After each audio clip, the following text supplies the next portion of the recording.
మేము ధ్యానిస్తూ ఉండగా పరిశుద్ధాత్మ తండ్రి మాకు బోధించమని ప్రార్థిస్తూ ఉన్నాం. మాకు సర్వసత్యములోనికి మేము ఎలాగో జీవించగలగాలో ఆ విధంగా జీవించడానికి ఆత్మీయ సంగతులు మాతో మీరు బయలుపరిచి నడిపించమని యేసయ్య శక్తి గల నామమున ప్రార్థిస్తాం ప్రభు తండ్రి. ఆమేన్, ఆమేన్, ఆమేన్. మంచిది. 7 మాటల ఉపద్ఘాతాన్ని మీకు వివరించాలని ఆశపడుతూ ఉన్నాను. 7 మాటల ఉపద్ఘాతం ఏంటి అంటే, ఇది ప్రారంభపు మెసేజ్లో, ముగింపు యొక్క మెసేజ్లో కూడా ఈ పదాన్ని మీకు వివరించాలని ఆశపడుతూ ఉన్నాను. 7 మాటల యొక్క ముఖ్య సారాంశం, ఆత్మీయ సత్యం ఏమిటంటే ఆత్మ విలువ. చెప్పండి, గది చెప్పండి. అన్నిటికీ వెలగడతాం. ప్రతి దానికి ఒక వెల అనేది ఉంది. ప్రతి దానికి వెల అంటే టమాటాలకి గింత ద్వారా, వంకాయలకి ఇంత ద్వారా, కూరగాయలకి, అలాగే నిత్యావసర సరుకులు ప్రతి దానికి కూడా ఒక రేటు అనేది ఉంది. మరి రేటు లేనిది ఏదైనా ఈ భూమి మీద ఉంది అంటే అదే ఆత్మ. చెప్పండి, దానికి వెల లేదు. ఇంత అనే దానికి టార్గెట్ లేదు. దానికి ఎన్ని ప్రపంచంలో ఉన్నటువంటి ధనమంతా ఏకముగా చేసి భూమి మీద ఉన్నటువంటి సమస్త సంపదను కూడా ఏకం చేసి ఈ ఆత్మను పొందామంటే కూడా ఆత్మ ఇంకా కొనలేని పరిస్థితి.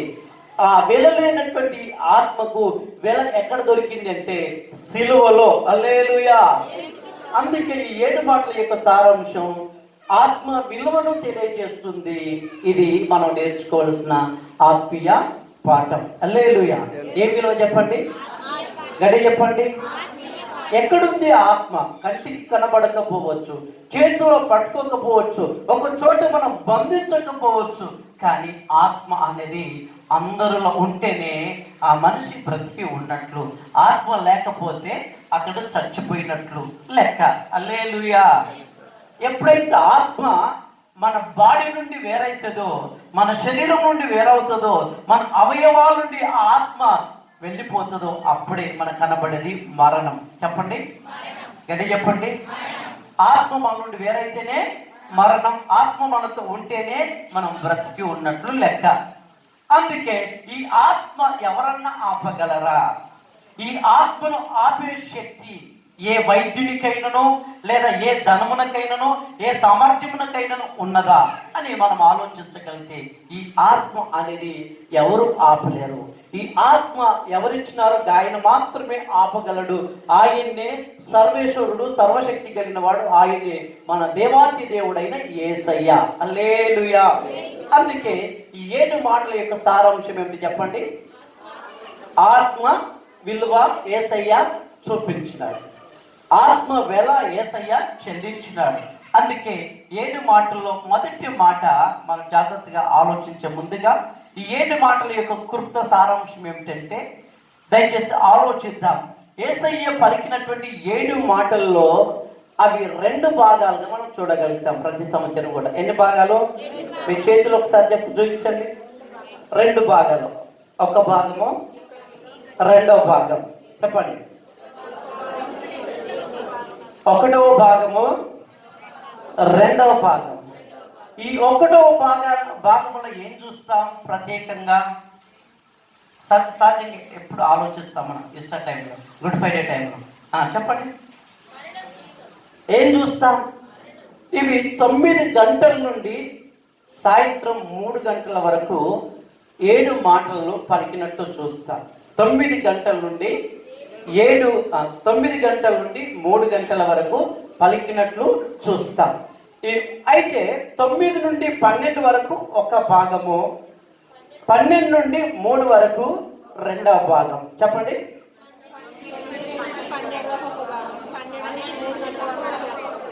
మాట్లాడితేనే అర్థమవుతుంది మార్చాల, లేకపోతే అర్థం కాదు, కునుకు వస్తుంది, నిద్ర వస్తుంది, లేదా బాగా. అందుకేంటి అర్థం కావాలంటే, కునుకు పోవాలంటే మాట్లాడాలి, నిద్రపోవాలంటే మాట్లాడాలి. రైట్. 9 నుండి 12 వరకు ఒక భాగము, 12 నుండి 3 వరకు 2వ భాగం. ఈ మొదటి భాగములో మనం ఎన్ని మాటలు చూస్తామంటే 3 మాటల్ని చూస్తాం. ఈ 2వ భాగములో 4 నుండి 7వ మాట వరకు చూడగలుగుతాం. ఈ మొదటి భాగానికి ఒక ప్రత్యేకత ఉంది. ఏంటి ఆ ప్రత్యేకత? ఇవేమో వెలుగులో పలికిన మాటలు. ఇవి ఎక్కడ పలికినా చెప్పండి, గడి చెప్పండి.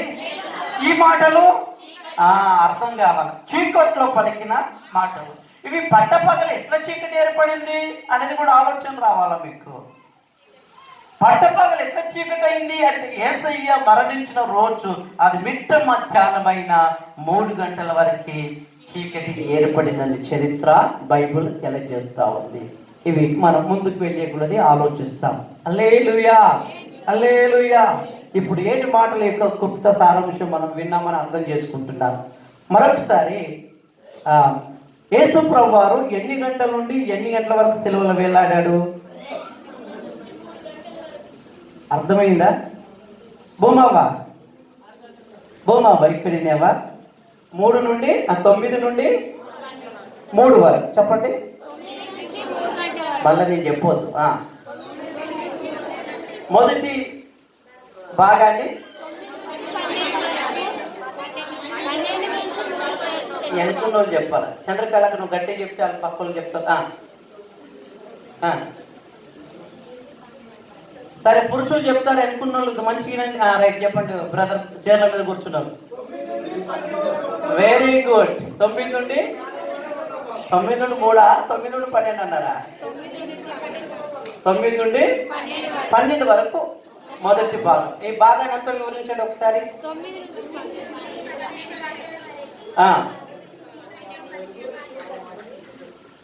9 నుండి 12 వరకు 3 మాటలు మాట్లాడారు.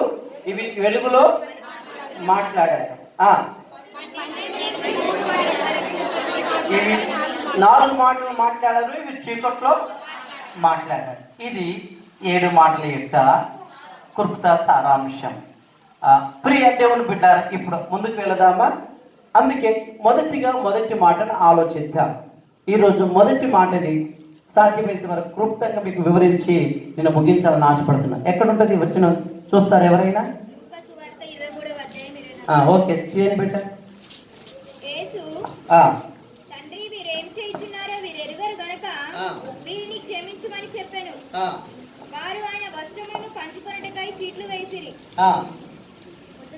చాలు, ఒకసారి అందరూ కూడా 23వ అధ్యాయము 34 వచనాన్ని మీరు మరలా ఎవరికి వాళ్ళు చదవండి. 23:34. ఇక్కడ కొన్ని ప్రశ్నలు కూడా కనపడతాయి. ఏం కనపడతాయి? కొన్ని ప్రశ్నలు కనపడతాయి. మరలా ఏమేమి ప్రశ్నలు కనపడతాయి చూడండి. 34వ వచనం ఏం కనపడుతుంది? యేసు, తండ్రి వీరు ఏం చేయుచున్నారో వీరు ఎరుగరు గనుక వీరు క్షమించమని చెప్పాను.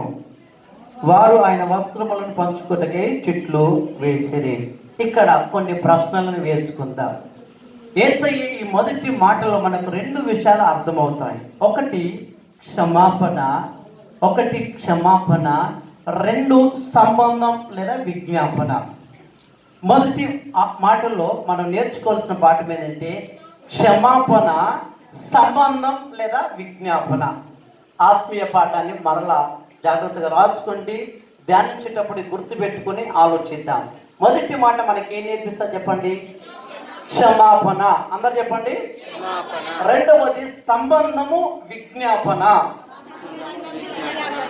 దీన్ని మనం ప్రార్థనని చెప్పుకోవచ్చు. అందుకే ఈ మొదటి మాటలో 2 ఆత్మీయ సత్యాలు మానవాళ్ళందరికీ అర్థమైనట్లుగా యేసు ప్రభువు వారు ఈ వచనాన్ని ఆ మాటను వివరిస్తూ ఉన్నారు. ఆయన తండ్రి వీరేం చేయుచున్నారో వీరెరగరు గనుక వీరిని క్షమించు. జాగ్రత్తగా ఆలోచిస్తే మొదటిగా తండ్రి కుమారుల సంబంధం కనపడుతుంది. ఏం కనపడుతుంది ఇక్కడ? మొదటిగా తండ్రి కుమారుల సంబంధం.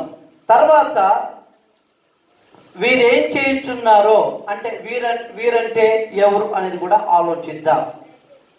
తర్వాత వీరేం చేయుచున్నారో వీరు ఎరుగరు గనుక వీరిని క్షమించు. అందుకే తండ్రి కుమారుల సంబంధం, వీరంటే ఎవరు, తర్వాత వీరు ఏం చేస్తున్నారు, వీరు చేయుచున్నది ఎందుకు ఎరగకొచ్చినారు అనే విషయాలను మనం ఆలోచిస్తాం. హల్లెలూయా. మొదటిగా తండ్రి కుమారుల సంబంధం ఏమిటి అంటే కింద రాయబడిన ప్రజల కొరకు కింద వాళ్ళు చేస్తున్న పని ఏంటి వాళ్ళకి అర్థం కాకొచ్చింది. ఎవరెవరు ఉన్నారో వారందరిని కూడా ఆయన క్షమిస్తున్నాడు. ఎట్లా క్షమిస్తున్నాడో మనం చూసే ప్రయత్నం చేద్దాం. హల్లెలూయా. దేవునికి స్తోత్రం, దేవునికి స్తోత్రం. ప్రియ దేవుని బిడ్డలారా, ఇక్కడ ఈ వచనం ఏం నేర్పిస్తుందంటే క్షమాపణలో మొదటికి ఎవరెవరు ఉన్నారు ఇక్కడ అంటే ఆదాము మొదలుకొని యేసుక్రీస్తు వరకు ఉన్న ప్రజలు ఉన్నారు. రెండవది యేసుక్రీస్తు ప్రజలు మొదలుకొని యేసు ప్రభువు శిలువ వేయబడే వరకు ఉన్న ప్రజలు కనబడతారు. మూడవది యేసు ప్రభువుని ఎవరును అప్పగించారు ఆ వ్యక్తులు అక్కడ కనబడతారు. మరి భవిష్యత్తు దినాల్లో పుట్టబోయే ప్రజలు అక్కడ కనబడతారు. ఒక మాటలో చెప్పాలంటే యావత్ మానవాళి అక్కడ కనబడతారు ఆ మాటలో. హల్లెలూయా. భూమి మీద పుట్టిన మనిషి, పుట్టబోయే మనిషి, తప్పు చేసే మనిషి, తప్పు ఎవరు సెలవు చేస్తున్నారు అందరూ కనబడతారు. వారిని క్షమించమన్నాడు. ఏమన్నాడు?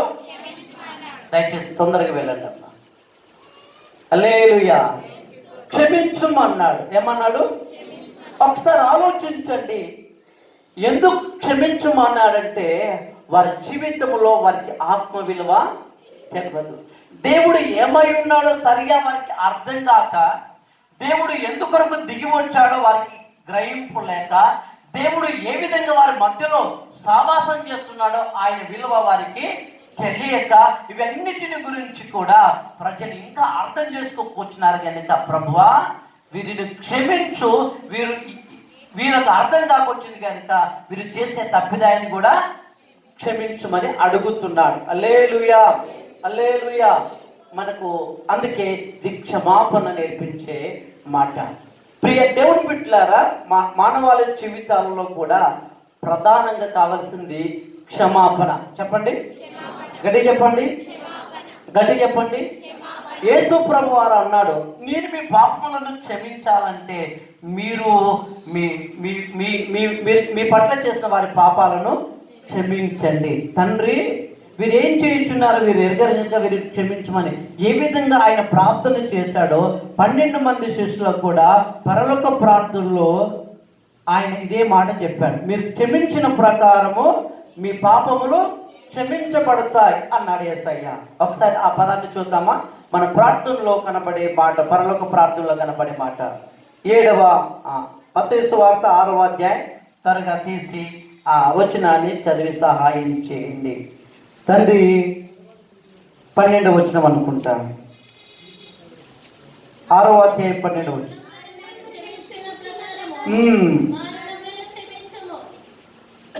ఇక్కడ ఏం కనపడుతుంది చెప్పండి? మనము క్షమింపబడాలంటే మనం ఎదుటి వారిని క్షమించాలండి. ఏం చేయాలి చెప్పండి? గట్టి చెప్పండి, క్షమాపణ. చెప్పండి. ఈరోజు మనం క్షమిస్తేనే మన పాపాలు క్షమించబడతాయి. మన పాపాలు క్షమించమని ప్రభుని ఎట్లా అడుగుతామో అలాగే మన హృదయంలో దాగి ఉన్న వ్యక్తుల యొక్క పాపాలు క్షమించడం కూడా అంతే అవసరం. దేవుణ్ణి మనం అడగడమే కాదు, మన మనసులో ఎవరైతే మనకు బాధ కలిగించినారో, ఎవరైతే వారు తీర్పులోనికి శిక్షలోనికి వస్తారో వారిని మనం క్షమించేటట్లుగా మన మనసు సిద్ధం చేసుకోవాలి. అదే క్షమాపణ హృదయం. హల్లెలూయా. అందుకే యేసయ్య చెబుతున్న మాట ఏంటంటే క్షమించండి, మీరు క్షమింపబడతారు. మొదటి మాట మనకు నేర్పించేది క్షమాపణ. యావత్ ప్రజలకి అందవలసింది అంటే క్షమించే మనసు. ఏ మనసు చెప్పండి? గట్టి చెప్పండి. ఎవరెవరు క్షమించాలి? జీవితాల్లో క్షమాపణ అనే మాట కనపడితే ఈరోజు కత్తితో యుద్ధం చేయవలసిన అవసరమే లేదు. కక్ష పెంచుకోవాల్సిన అవసరమే మానవానికి లేదు. మానవాళ్ళంతటికీ కూడా ఆ క్షమాపణ అనే ఆ మాటలో ఇమిడి ఉంటే ప్రపంచమంతా శాంతి సమాధానముతో వరదిల్లుతూ ఉంది. కానీ ఈ క్షమాపణ అనే మనసు రావాలంటే ముందు ఆ క్షమించే దేవుడు మనలోనికి వస్తేనే మనిషి క్షమించే ప్రయత్నం చేస్తాడు. ఏ మనిషికి కూడా ఆదాము నుండి మరి యేసుక్రీస్తు ప్రజల వరకు కంటికి కన్నుగా పంటికి పన్నుగా కనబడుతున్న ధర్మశాస్త్ర కాలం అది. ఆ కాలంలో ఎవరైనా పొరపాటున ఎదుటి వారికి కీడు చేస్తే కీడును తలపెట్టి మనస్సు పాత నిబంధన కాలంలో ఉన్నది. ఆ పాత నిబంధన కాలం ఉన్నటువంటి ప్రజలంతా కూడా మరి అక్షరార్థంగా మాత్రమే క్షమించడానికి సిద్ధపడ్డారు, కానీ ఆత్మానుసారంగా కాదు. ప్రియ దేవుని బిడ్డలారా, ఆత్మానుసారమైన క్షమాపణ కొత్త నిబంధనకు మూలమైన యేసు క్రీస్తు ద్వారానే ఆత్మీయ క్షమాపణ వచ్చినది. హల్లెలూయా, హల్లెలూయా, హల్లెలూయా. దేవునికి స్తోత్రం. యేసు ప్రభువు వారు సిలువ వేయబడటానికి కారణం ఎవరెవరండి? యేసుక్రీస్తు ప్రభు సిలువ మీద అప్పగింపబడడానికి కారణం ఎవరు? ఇస్కరియోతు యూదా. ఇంకా సిలువలో ఆయనను వేలాడేయటానికి రోమా ప్రభుత్వపు అధికారులు ఉన్నారు, సైనికులు ఉన్నారు, అలాగే అలనాడు ఉన్నటువంటి ఆ యూదా ప్రజలు ఉన్నారు. అలనాడు ఎగతాళి చేసి ఉమ్మివేసి నవ్వి గేలు చేసి ఉన్నటువంటి ప్రజలు ఉన్నారు. మరీ ముఖ్యంగా దొంగలు కూడా ఉన్నారు. ఆయన పక్కన దొంగ కూడా ఏలన చేస్తూ ఉన్నాడు. వీళ్ళందరూ కూడా కనపడుతుంటే ఆయన చేసిన పని ఏంటంటే వీరందరి మీద ప్రతీకారం కాకుండా క్షమించటానికే సిద్ధంగా ఉన్నాడు. అందుకే తండ్రి వీరేం చేయించున్నారో వీరిని క్షమించు. చెప్పండి, గట్టి చెప్పండి. మనం ఏం నేర్చుకుందాం మరి ఒకసారి చూడండి. మన ఆత్మీయ తండ్రి గారు మనకు ఆ వచనం కూడా చూపించాడు. ఎఫెసీ పత్రిక 4వ అధ్యాయం 34వ వచనం. ఎఫెసీ పత్రిక 4:34లో ఆ మాట రాయబడి ఉంది. ఎఫెసీ రాసిన పత్రిక 4వ అధ్యాయం 32 చదవండి. సారీ 32. ఒకని ఎడల ఒకడు దయ కలిగి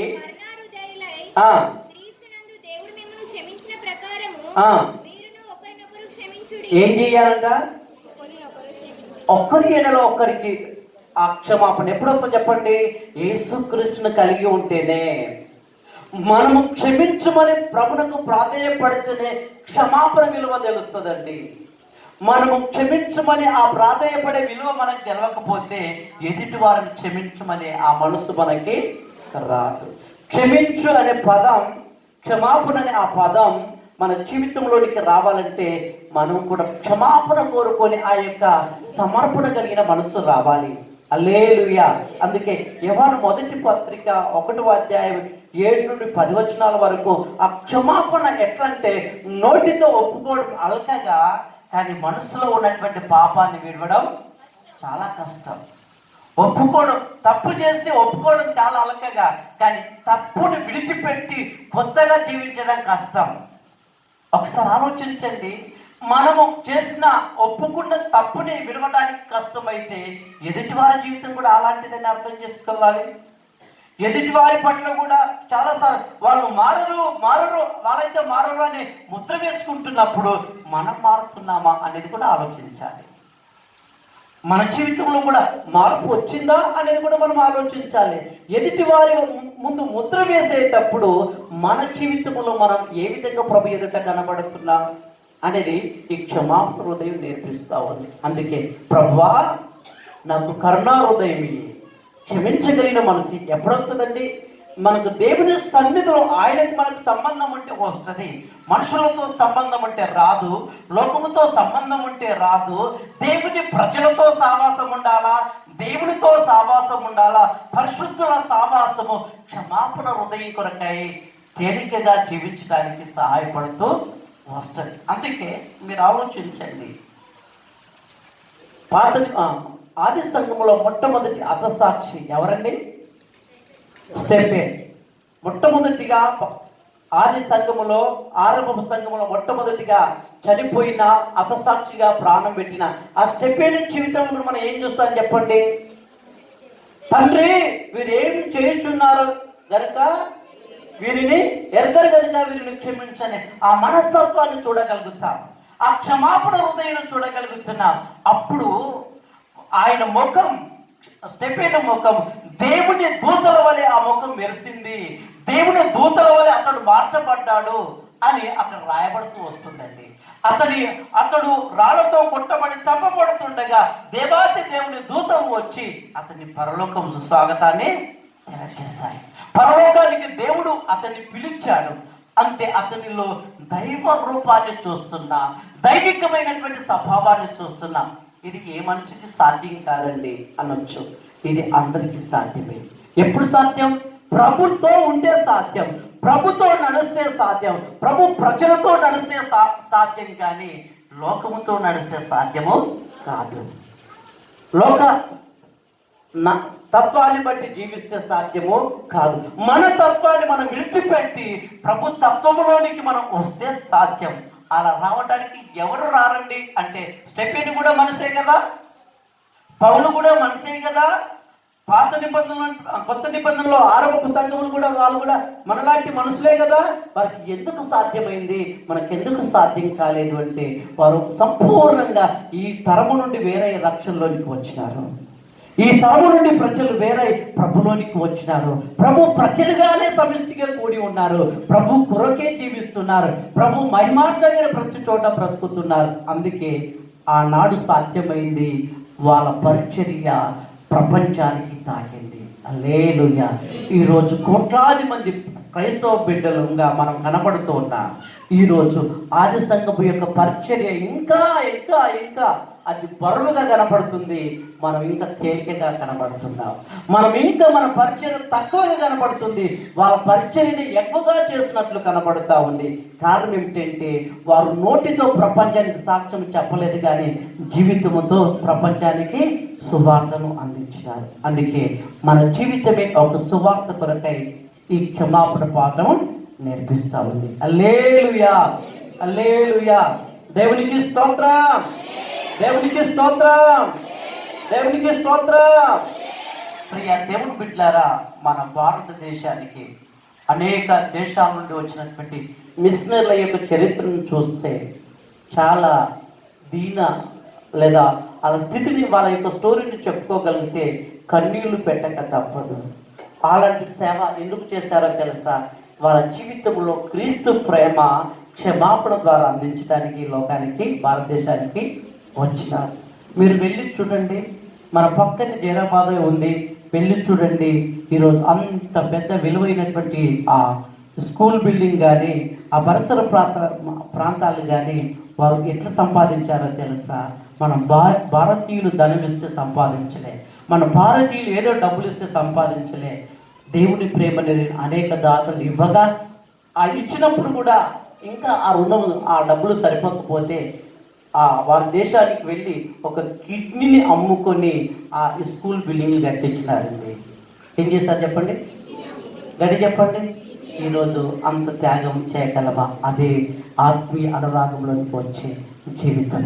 కిడ్నీ అమ్ముకొని ఈరోజు మన ఈ ప్రాంతానికి చదువు అందటానికి గల కారణం వాళ్ళ కిడ్నీ త్యాగం, వారి యొక్క సమర్పణ జీవితం. ఇది ఎక్కడికి వచ్చిందండి? యేసుక్రీస్తు క్షమాపణలో నుండే వచ్చినది. హల్లెలూయా. అందుకే ప్రియ దేవుని బిడ్డారా, మనం అందరం కూడా ఈ మొదటి మాటలో క్షమాపణ, విజ్ఞాపన నేర్చుకుందాం. అలాగే ఈ యేసుక్రీస్తు ఈ మాటలో ఎట్లా కనపడతాడు మనకంటే, జాగ్రత్తగా మనం ఆలోచించగలిగితే కొన్ని సంగతుల్ని మనం ఆలోచిద్దాం. మొదటిగా ఇందులో యేసుక్రీస్తు ఆయన దేవాతి దేవుడు, ఆయన దేవాతి దేవుడుగా ఉన్న ఆయన మానవుడుగా దిగి వచ్చినట్టు కూడా మనకు కనబడతాడు. కనబడడం కాదు, తండ్రికి కుమారునికి ఉన్నటువంటి సంబంధాన్ని ఇక్కడ వ్యక్తం చేసినట్టు కూడా కనబడతాడు. రెండో విషయం ఏమిటో తెలుసా? ఆయన మనుషులందరికీ దేవునికి మధ్యవర్తిగా కనబడతాడు. ఎట్లా కనబడతాడు చెప్పండి? ఈరోజు ఒక మనిషిని సమాధానపరచాలి వేరే మనిషితో అంటే, ఇద్దరి మధ్యలో కూడా సమాధానం తీసుకొస్తాడని ఆ మనిషి గురించి ఇటువైపు అటువైపు ఆ వ్యక్తికి నమ్మకం కుదరాలి. అందుకే ప్రజలకు నమ్మకం కుదిరే వ్యక్తి, దేవునికి నమ్మకం కుదిరే వ్యక్తి ఎవరంటే యేసుక్రీస్తు ప్రభువే. ఎవరు చెప్పండి? గడి చెప్పండి. దేవుడు నమ్ముతున్నాడు యేసుప్రభువు సమాధానం కలిగిస్తాడని, ప్రజలు నమ్ముతున్నారు యేసుక్రీస్తు ద్వారా సమాధానం కలుగుతుందని. అందుకే ఆయనని మధ్యవర్తి అన్నారు. ఏమన్నారు చెప్పండి? ఎవరెవరికి మధ్యవర్తి? మనకు దేవునికి మధ్యవర్తి ఎవరంటే యేసయ్య. దేవునికి మానవునికి తెగిపోయిన సంబంధాన్ని మరలా కలిపిన వ్యక్తి ఎవరంటే యేసయ్య. అందుకే ఈ మొదటి మాటల్లో మనకు రెండవ ఆత్మీయార్థం ఏంటంటే మనకు ఆయన మధ్యవర్తి అయిన దేవుడుగా కనబడుతున్నాడు. మూడో విషయం ఏమిటంటే మనకు ప్రధాన యాజకుడుగా కనబడుతున్నాడు. ఎట్లా కనబడుతున్నా చెప్పండి? పాత నిబంధనలో యాజక పరిచర్య పాపాన్ని క్షమించే పరిచర్య.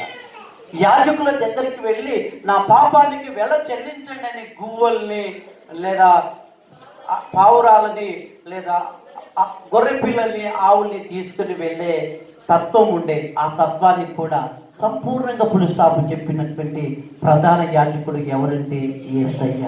ఇది మూడవ విషయాన్ని నేర్పిస్తుంది.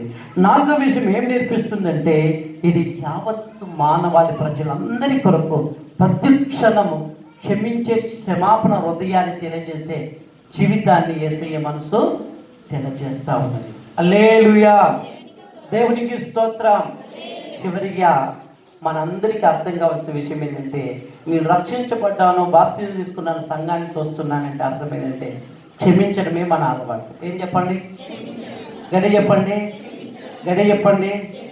అంటే చిన్నపిల్లల మనసే మన జీవితం. ఎప్పుడన్నా మీరు చూడండి, చిన్నపిల్లల్ని కొట్లాడతారు, అప్పుడే వాళ్ళు కలిసిపోతారు. వాళ్ళ మధ్యలో కొట్లాడినాం కదా అనేది కాదు, మళ్ళీ కలిసిపోవడమే వాళ్ళ తత్వం. అందుకే ఆత్మీయ అనురాగం కలిగిన మనము ఈ మొదటి మాట మనకు నేర్పించేది ఏంటంటే చిన్నపిల్లల మనసు అంటే అప్పుడే కలిసిపోయే మనసు. అది కుటుంబంలో కావచ్చు, అది సమాజంలో కావచ్చు, అది ఎక్కడైనా కావచ్చు. అందుకే క్షమాపణ కొరకే పరుగులెత్తుదాం. హల్లెలూయా. అట్టి మనసుతో మనం నింపబడి ప్రభు కృపలో కొనసాగుదము గాక. దేవుని మాటలు దీవించి బలపరచును గాక. ఆమె. ఒక నిమిషం అందరం కళ్ళు మూసుకుందాం, ప్రార్థనలో పాల్పొందే ప్రయత్నం చేద్దాం.